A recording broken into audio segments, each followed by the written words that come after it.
First tonight, let's get an update on Clare Nowland, the 95-year-old with dementia tasered by police in her nursing home.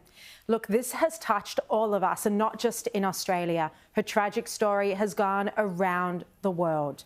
But we haven't seen any leadership on this. The police commissioner, as you know, is utterly hopeless. Instead of showing any sense of empathy or understanding of how angry everyone is, she has suggested that police shouldn't be called to nursing homes. One of the concerns, I guess, for me is that police officers are being called to private facilities or public facilities to deal with dementia patients. I think that's a concern for me, is that the role of a police officer seems to be growing wider and wider, and we're expected to know everything about everything, and we're not experts on everything. So we try and prepare our officers to deal with all sorts of situations, but I do worry that we're being sent into a situation that wasn't resolved by staff, wasn't resolved by others, and then we get called as a last resort. That wasn't the issue. Police should have the common sense not to shoot with a gun or a taser an elderly woman on a Zimmer frame moving slowly, weighing just 43 kilograms. It is in their own rules not to use a taser on the elderly. And it gets even worse. After Clare Nowland was tasered, police sent in to investigate what had happened are understood to have removed her clothes, her pyjamas, for examination. She was understood to have been left naked in the hospital in her own bed. The indignity is horrendous. When we asked the police why they did this, a media spokesman told us today, as the investigation is ongoing, it would be inappropriate to make any further comment until the investigation has been completed, ducking for cover. This isn't the first case of police brutality toward an elderly woman suffering from dementia. I showed you the other night the awful footage The Guardian published of police handcuffing twice Rachel Grahame, who weighed just 45 kilograms.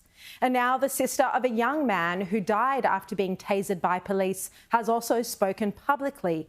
Anna Laudisio told the Sydney Morning Herald, "I wonder if this police officer would have used the taser if he was dealing with his own grandmother." It's an excellent question. Anna's brother, Robert, stole a packet of biscuits from a Sydney City convenience store one night in 2012, was chased by police and then tasered more than a dozen times, and he died.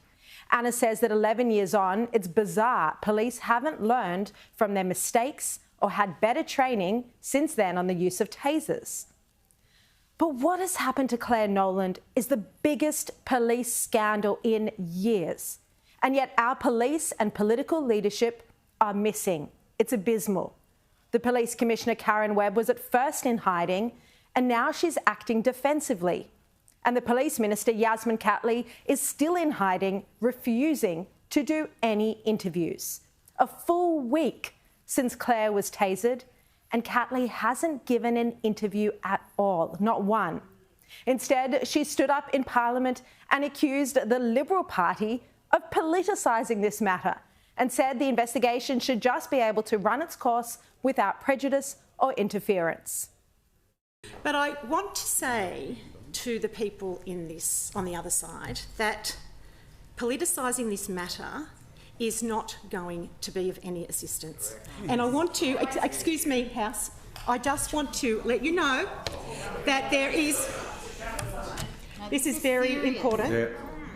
There is a worker at Yallambee Lodge who is employed by council and has received at least one death threat already.